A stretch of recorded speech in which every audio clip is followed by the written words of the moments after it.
الحمد لله وكفى وسلام على عباده الذين اصطفى أما بعد فأعوذ بالله من الشيطان الرجيم بسم الله الرحمن الرحيم سبحان ربك رب العزة عما يصفون وسلام على المرسلين والحمد لله رب العالمين صدق الله العظيم. Donc assalamu alaikum wa rahmatullahi wa barakatuh. Remercions Allah tabarak wa ta'ala, le clément, le miséricordieux, de nous avoir donné le tawfiq d'être une nouvelle fois dans cette réunion pour parler des formules qu'on a l'habitude de lire dans la salat. Toutes les formules, on l'a déjà vu, alhamdulillah, depuis le takbir et tahrima, Allahu Akbar, qui on avait dit, est une formule qui nous projette dans une cour sacrée. Parce que tahrim, il vient du mot haram, il veut dire sacré, ou bien encore, il peut vouloir dire interdire, c'est-à-dire, une fois qu'on a dit Allahu Akbar, maintenant, il est interdit de parler avec quelqu'un, de manger, de boire, ce qu'on a l'habitude de faire quotidiennement et habituellement. Par contre, la dernière formule qu'on prononce, c'est ce qu'on va voir aujourd'hui, et puis les doigts qu'on a l'habitude de lire après la salat. Mais c'est ce qu'on appelle le taslim, c'est-à-dire le salam à droite et à gauche. Tout d'abord, une précision. Les Sahaba radiallahu anhum majma'in précisent et décrivent le salam de Rasulullah sallallahu alayhi wa sallam lorsqu'il tournait sa tête bénie à droite et à gauche. Eh bien, celui qui était assis derrière lui pouvait apercevoir facilement et clairement sa joue droite et gauche. Ça, c'est pour faire comprendre. Hein?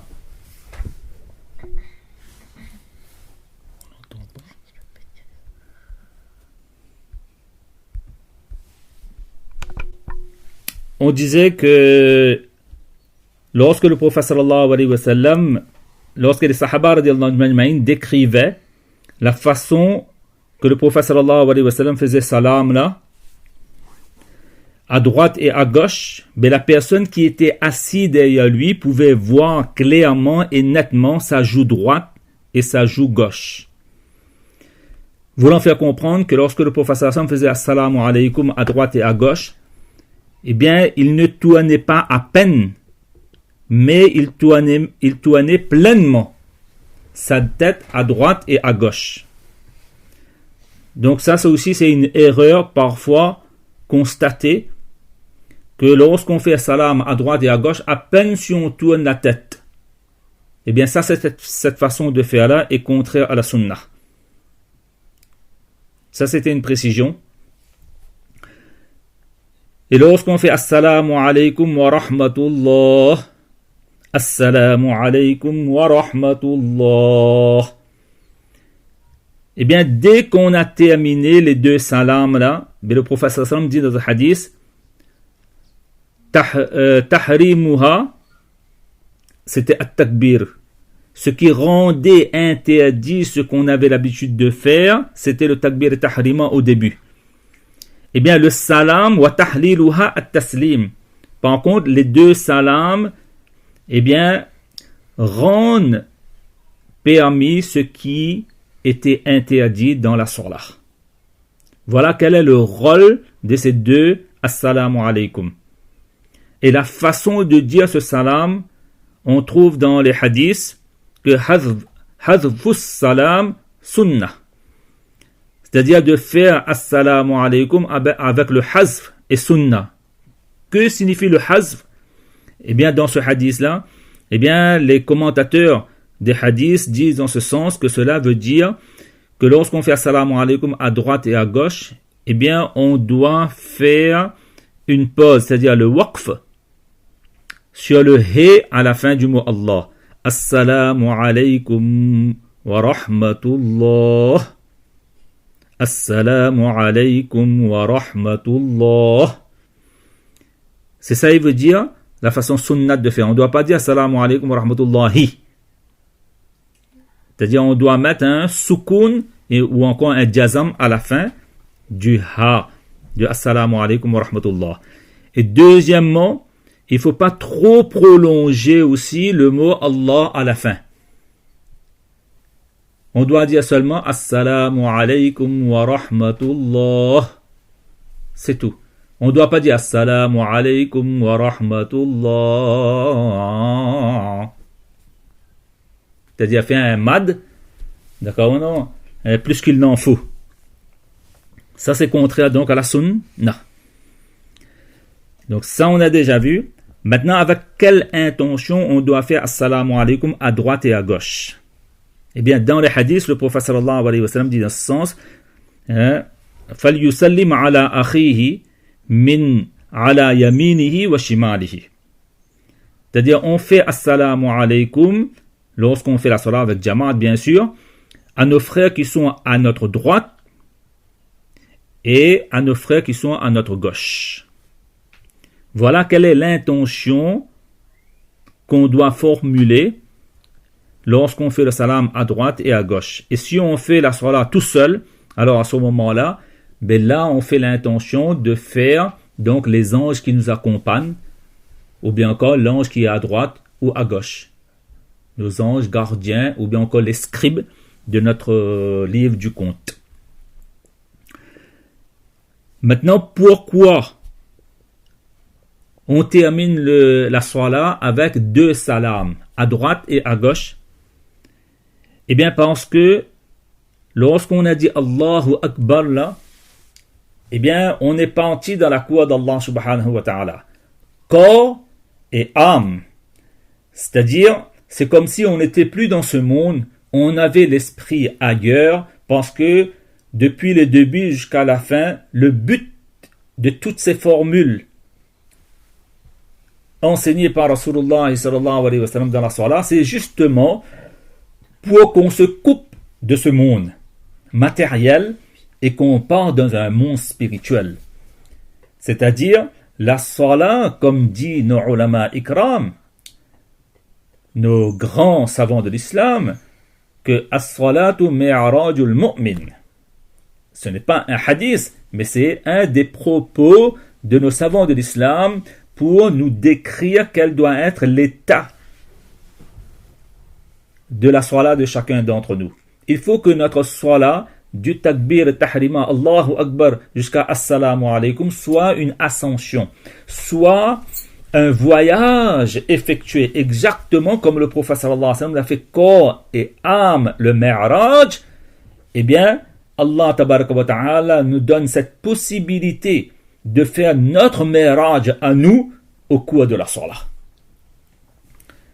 Et comme on a effectué cette ascension spirituelle, ce voyage spirituel de notre salat, voilà pourquoi au retour, on dit Assalamu alaykum exactement comme au retour d'un voyage, on a l'habitude de dire Assalamu alaykum aux gens qu'on rencontre à droite ou à gauche. Voilà pourquoi ces deux salams ont été institués à la fin de la salat.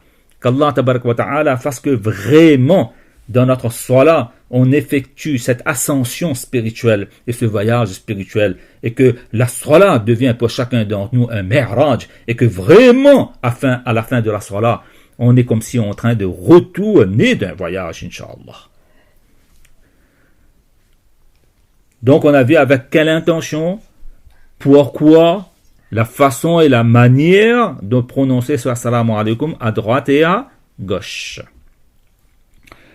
Lorsque la salat est terminée, alors à ce moment-là, le prophète sallallahu alayhi wa sallam nous a enseigné plusieurs doigts. Mais nous allons nous contenter de quelques-uns, les plus connus, les plus importants aussi. Eh bien, la première chose que les sahaba radiyallahu anhum majma'in nous rapportent, que lorsque le prophète sallallahu alayhi wa sallam avait terminé la salat, eh bien, il disait 3 fois Astaghfirullah, astaghfirullah, astaghfirullah. Et ça, on l'a déjà dit. Pourquoi? Il demandait pardon à 3 fois à Allah tabaraka wa ta'ala parce que le prophète sallam considérait qu'il n'avait pas pu adorer Allah comme il se doit, comme il le fallait. Par contre, nous, eh bien, parce qu'il y a eu sûrement des lacunes, il y a eu seulement des défaillances de notre salat.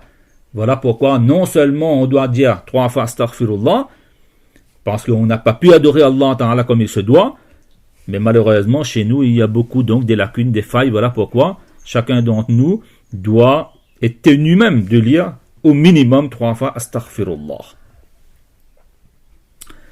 Et après le prophète sallallahu alayhi wa sallam, il avait l'habitude de dire Allahumma anta salam wa minka salam tabarakta ya dhal jalali wal ikram.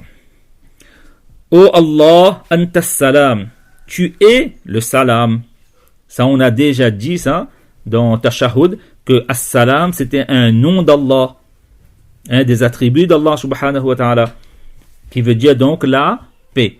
Et la paix ici, salam veut dire quoi? Que Allah tabaraka wa ta'ala, tu es le salam, c'est-à-dire toi là, tu es à l'abri de tout défaut, de tous événements, de tout changement, et de n'importe quel malheur qui arrive dans ce monde. Oh Allah, toi, tu n'es pas affecté par ça. Ça veut dire Allahumma anta salam wa minka salam, et de toi, et c'est de toi que vient la paix.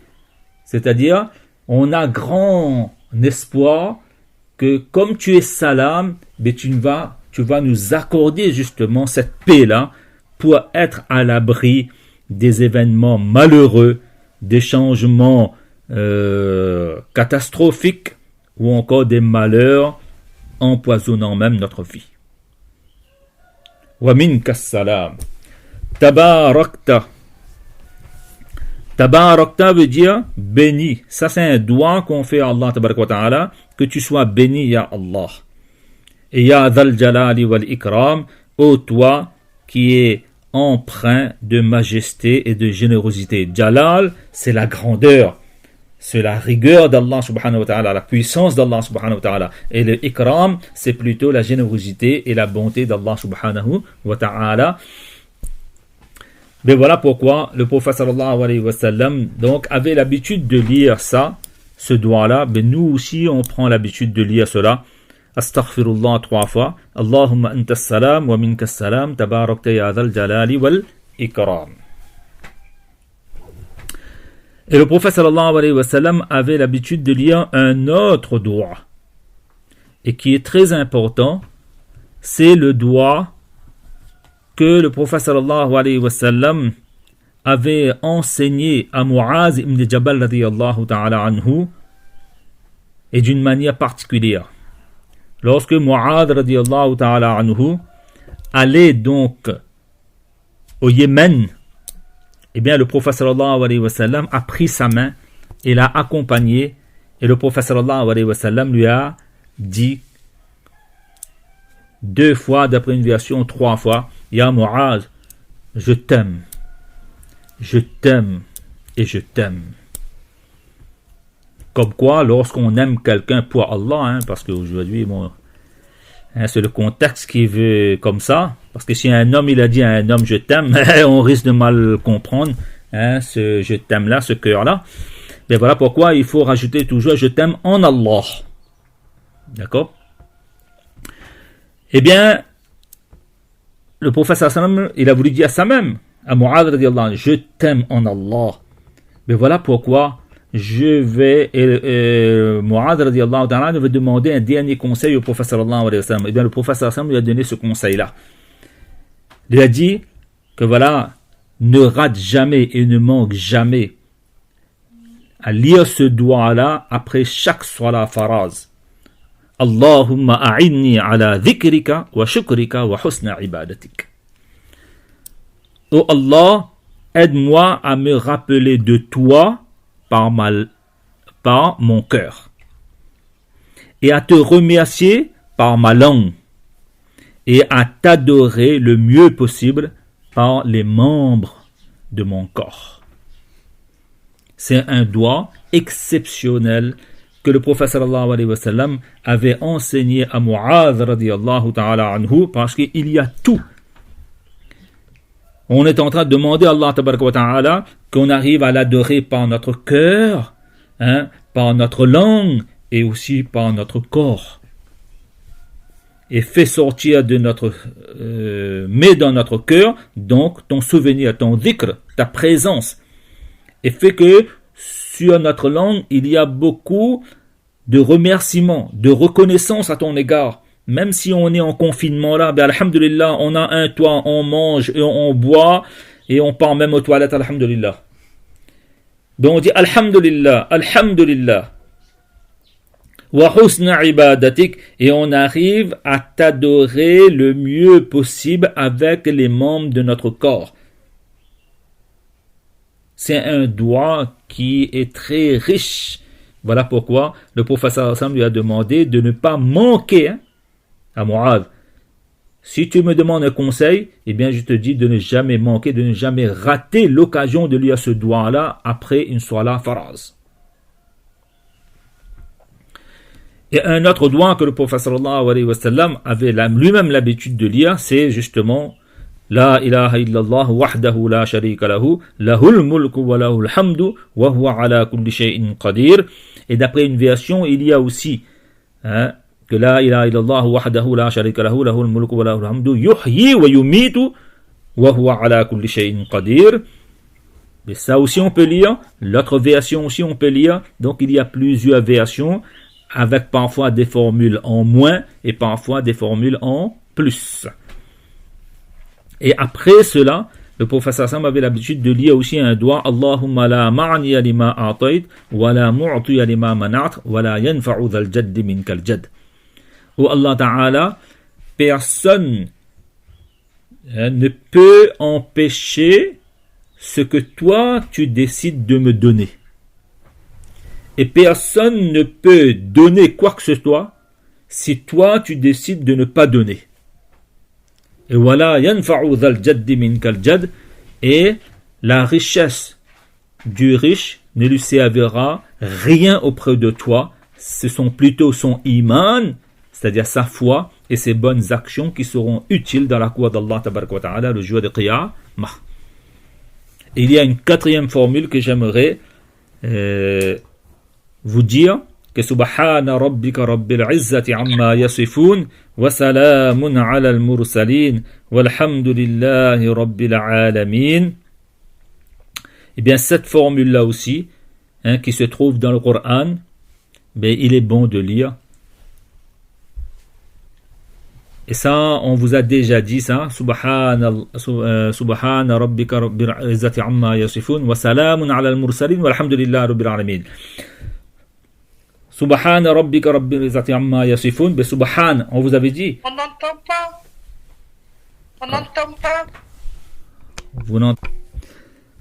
Donc subhana rabbika rabbil izzati amma yasifun wa salamun ala al mursalin walhamdulillahi rabbil alamin. Aussi le prophète Sam il avait l'habitude de dire, et ça, cette formule-là est composée justement des trois formules qu'on doit lire dans le paradis.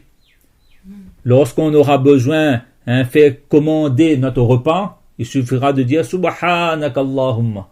Après, les anges vont apporter auprès de nous, on va dire Assalamu alaykum. Et lorsqu'on aura bien mangé et digéré, alors à ce moment-là, on dira Alhamdulillahi Rabbil Alamin. C'est ça la commande paradisiaque. Notre menu, ce sera ça. Subhanakallahumma. C'est tout. Et Allah tabaraka wa ta'ala donc ordonnera aux anges de nous apporter ce qu'on a commandé. Subhanallah. Subhanallah. Voilà, excusez-nous, c'est trop assuré, on n'entend vraiment pas. Ah bon, c'est saturé là apparemment alors. Mais dans ce cas-là, qu'est-ce que moi je peux faire aussi? Est-ce que vous entendez bien là? Maintenant, nous avons vu 3 à 4 doigts que le prophète sallallahu alayhi wa sallam avait l'habitude de lire après la salat. Mais par là, nous voyons donc l'importance du doigt. Eh bien, nous allons parler un peu aujourd'hui des doigts. Les personnes, dans les hadiths, le prophète sallallahu alayhi wa sallam nous a donné une liste des personnes dont les doigts sont acceptés. Eh bien, la première personne, c'est la personne qui fait doua pour son frère en son absence. Par exemple, si on a besoin d'une belle maison, bien on dit « Ya Allah, accorde à tel frère telle maison. » Ou bien « Oh Allah Ta'ala, accorde à tel frère l'iPhone dernier cri. » Ou bien encore « À telle sœur, telle voiture, BMW dernier cri. » Mais dans les hadiths, le prophète sallallahu alayhi wa sallam dit en ce sens que lorsqu'on fait doua pour notre frère ou bien pour notre sœur, en son absence, elle n'est même pas au courant. Mais au moment où on est en train de faire ce doua-là pour la personne-là, il y a un ange qui est à notre chevet, nous dit le prophète sallallahu alayhi wa sallam, qui dit Amin sur ce qu'on est en train de dire, et il rajoute cette formule-là, Walaka bimithlin, et pour toi aussi pareil. Voilà pourquoi, dans ce hadith, le prophète veut nous faire comprendre que voilà, lorsqu'on fait doua pour notre frère là, ce qu'on a demandé pour notre frère en son absence là, un ange, Allah tabaraka wa ta'ala, lui met à côté de nous pour dire Amin et pour dire que toi aussi tu auras. Et ça va faire que cet ange là, lorsqu'il va faire doua là, le doua d'un ange n'est jamais rejeté par Allah subhanahu wa ta'ala. Voilà pourquoi c'est la meilleure façon de faire doua. Parfois, nous, on fait doua, donne-moi, mais donne pas mon voisin, donne pas mon frère. Mais ça, c'est pas la façon de faire doua, ça. C'est le contraire qu'il faut faire. Et puis, il y a dans un hadith, le prophète sallallahu alayhi wa sallam a dit dans ce sens que le doua de 3 personnes ne sont jamais rejetés et toujours acceptés. Eh bien, premièrement, ce sont les parents qui font doua pour leurs enfants. Voilà pourquoi il faut que les parents prennent l'habitude de faire doua pour leurs enfants. Deuxièmement, c'est le voyageur. Lorsqu'on a accompli donc le voyage 77 km, alors à ce moment-là, on devient voyageur islamiquement parlant. Mais lorsqu'on est voyageur et qu'on fait 2 rakats au lieu de 4 rakats, certains soirs là, les 3 soirs là, Zuhal, Asal, Isha, bien alors à ce moment-là, dans cet état de voyage-là, si on fait doua, les doigts sont acceptés, nous dit le prophète sallam. Et troisièmement, bien sûr, c'est le doigt de l'opprimé. Ah mais, pourquoi l'arrêter? Une personne dont le doigt est accepté, nous dit le prophète sallam, c'est l'opprimé. Une personne qui a été opprimée lorsque une personne a subi une injustice quelconque, que ce soit verbalement, que ce soit physiquement.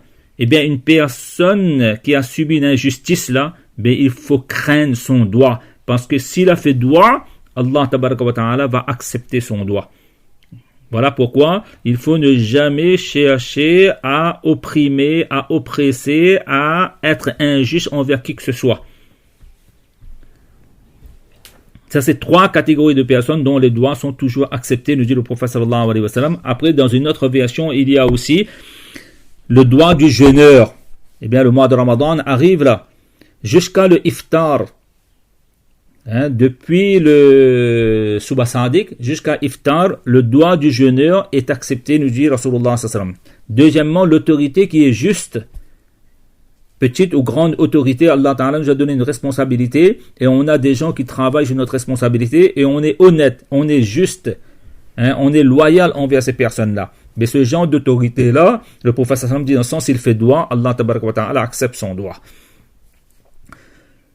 Et le troisième, c'est justement l'opprimé. Le doigt est toujours accepté. Donc ça, c'est la liste des gens, des personnes dont le doigt est accepté. Par contre, le prophète sallallahu alayhi wa sallam nous dit dans d'autres hadiths que les doigts dont les gens ne sont pas acceptés. Mais le premier, c'est akilul haram, celui qui a l'habitude de consommer le haram. Et il y a le hadith très connu que vous avez déjà entendu sûrement, que le prophète sallallahu alayhi wa sallam dit dans ce sens, parfois il y a une personne donc qui se trouve dans le voyage, il est démuni, il a les cheveux ébouriffés, et éparpillés, mal peignés, et que ça montre vraiment qu'il est dans le besoin, dans la nécessité, mais malheureusement, eh bien son aliment est haram, sa boisson est haram, son habillement est haram, le prophète dit, comment voulez-vous que le doigt d'une telle personne soit accepté? Et dans un autre hadith, il est dit que le prophète sallallahu alayhi wa sallam a dit que Allah tabaraka wa ta'ala avait ordonné à Daoud alayhi salatu wa salam de faire doigt pendant la nuit, plus particulièrement le dernier tiers de la nuit, parce que ça c'est un moment où le doigt est accepté. Mais dans ce même hadith là, le prophète dit que Allah ta'ala a dit à Daoud alayhi salatu wa salam, c'est une heure, la nuit est une heure où le doigt est accepté, mais sauf pour deux personnes. Le premier c'est As-Sahir, le sorcier, et voilà Ashar, celui qui impose des impôts injustes aux gens. Des taxes, des impôts injustes là, mais ces deux personnes-là, même s'ils font doigt pendant la nuit, mais leurs doigts ne seront pas acceptés. Voilà pourquoi, dans les hadiths, le prophète sallallahu insiste beaucoup la consommation halal pour l'acceptation du doigt. Et deuxième chose que le prophète insiste beaucoup, c'est hudurul qalb, c'est-à-dire muqinuna bil ijaba, que lorsqu'on fait doigt là, alors à ce moment-là, on fait doigt avec conviction qu'Allah Ta'ala est capable d'accepter ce qu'on est en train de lui demander là, et surtout, il faut jamais faire doigt min qalbin ghafilin lahin, nous dit le prophète sallallahu, c'est-à-dire avec un cœur qui est distrait et avec un cœur qui est insensible ou encore indifférent. Et si on a la possibilité, eh bien alors à ce moment-là, il ne faut pas rater cette occasion-là. Ça, c'est un des moyens, un des éléments pour l'acceptation de notre doigt, c'est de prendre le nom suprême d'Allah subhanahu wa ta'ala. Mais à propos du nom suprême d'Allah subhanahu wa ta'ala, eh bien, il y a beaucoup de divergences. Certains hadiths, le prophète sallallahu alayhi wa sallam veut nous faire comprendre, mais c'est cette formule-là, La ilaha illa anta al-ahadu samadu alladhi lam yalid wa lam yulad wa lam yakul lahu kufuwan ahad. Et dans d'autres hadiths, eh bien, le prophète sallallahu alayhi wa sallam laisse comprendre que c'est plutôt Ya Hayyu, Ya Qayyum. Ya Hayyu, Ya Qayyum. De prononcer donc ces deux formules-là dans notre doigt pour que notre doigt soit plus accepté. Et aussi, dans les hadiths, eh bien, le prophète sallallahu alayhi wa sallam veut nous faire comprendre que lorsqu'on fait doigt là, il est bon de prendre l'intermédiaire de nos bonnes actions. De faire doigt par l'intermédiaire de bonnes actions. C'est-à-dire, il y a des actions dans la vie qu'on a fait et que personne ne connaît, sauf nous-mêmes, qu'on a fait tellement discrètement, en cachette, que personne ne connaît. Eh bien, il est bon d'évoquer ces bonnes actions que nous avons fait là, et par l'intermédiaire de ces bonnes actions, ya Allah nous te demandons l'acceptation de notre doigt. Et dans un hadith, le prophète sallallahu alayhi wa sallam précise, Man sarrahu, celui qui veut que son doigt soit accepté quand il est dans le malheur là, eh bien, qu'il ne cesse de faire doigt lorsqu'il est dans le bonheur. C'est-à-dire, lorsqu'on est dans le bonheur là, parfois on ne fait pas doigt. Et après, lorsqu'on est dans le malheur, là on commence à faire doigt. Mais le prophète sallam dit, évitez cela. Que ce soit dans le bonheur, si vous voulez, quand dans les malheurs, Allah tabaraka wa ta'ala entend nos doigts et nos demandes, eh bien, il faut s'habituer et prendre l'habitude de faire doigt dans le bonheur aussi. Et à quel moment nos doigts sont acceptés? Eh bien, dans les hadiths, le prophète dit un sens, lors de la tombée de la pluie. Parfois, on a un réflexe automatique comme ça, que lorsque la pluie tombe, on dit la pluie tombe. Mais tout le monde voit que la pluie tombe. Le réflexe musulman et de la musulmane serait de dire au moins Allahumma sayyiban nafi'a.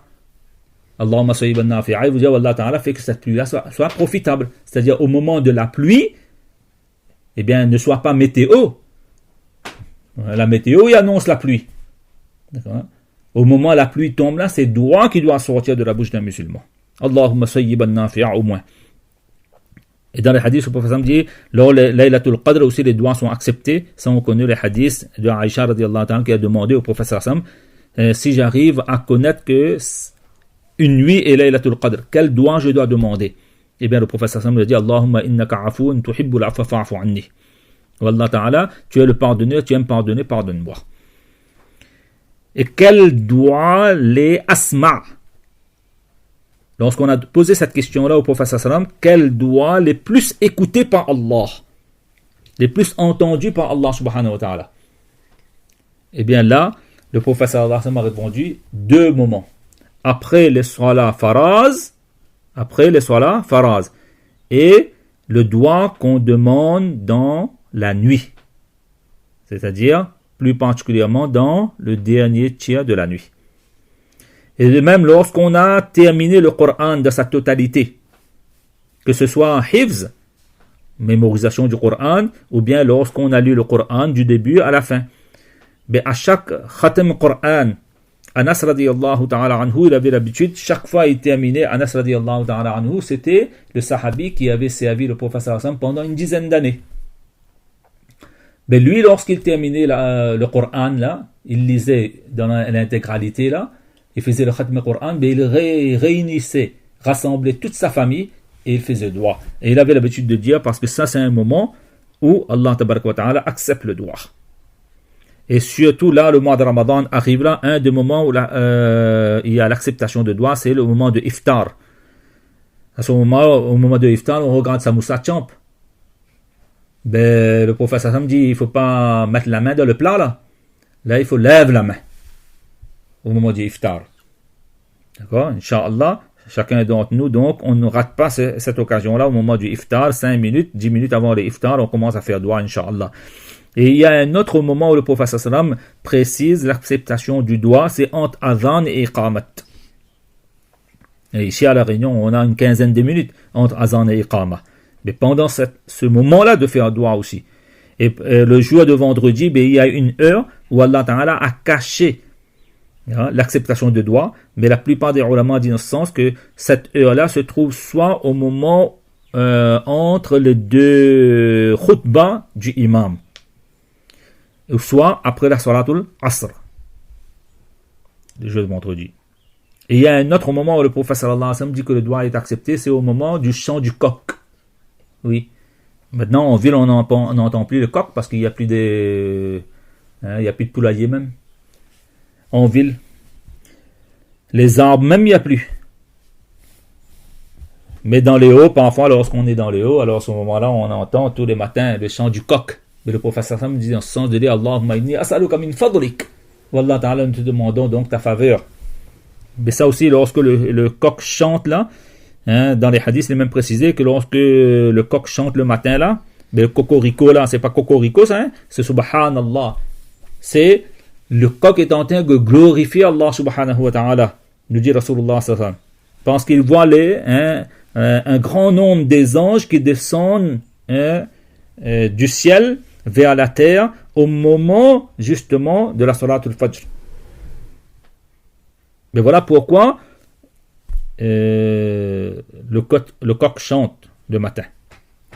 Et il y a un autre moment où le prophète sallallahu alayhi wa sallam dit dans ce sens, lors du réveil.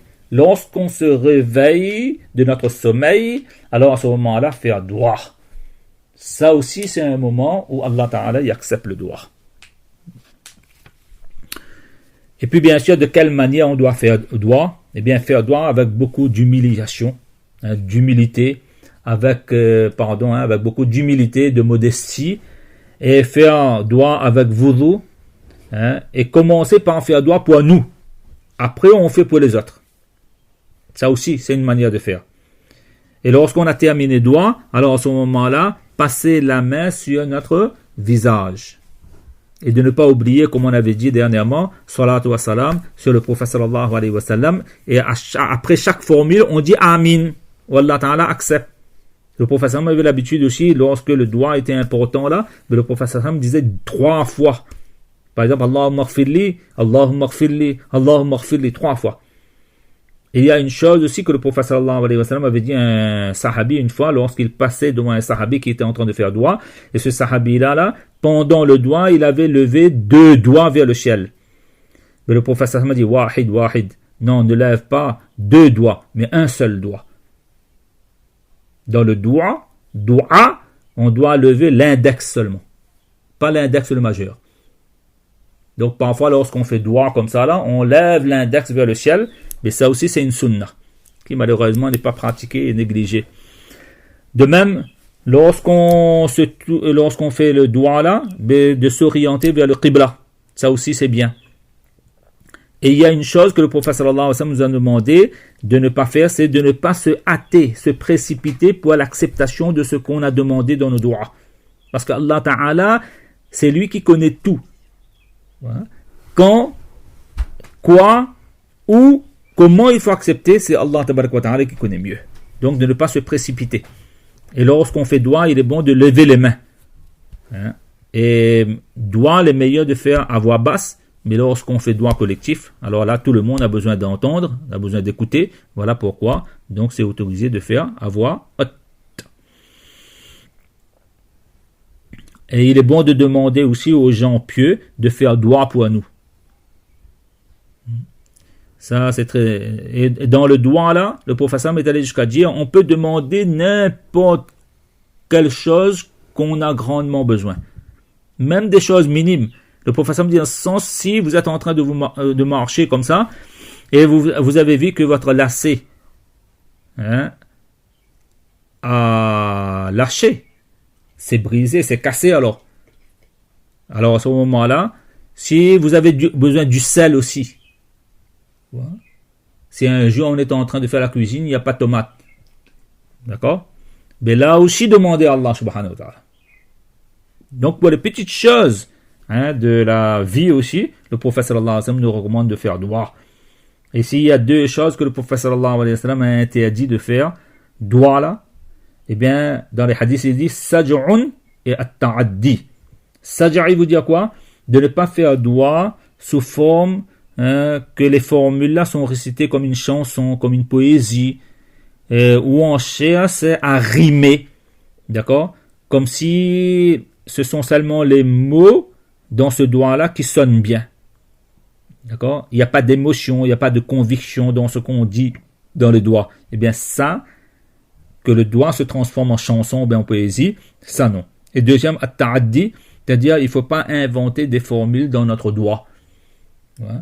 Par exemple, Allah Ta'ala, je veux tel paradis qui est orange avec un jaune bien foncé et qu'il y a telle chose dans ce paradis-là et qu'il n'y a pas un tel aussi dans ce paradis-là.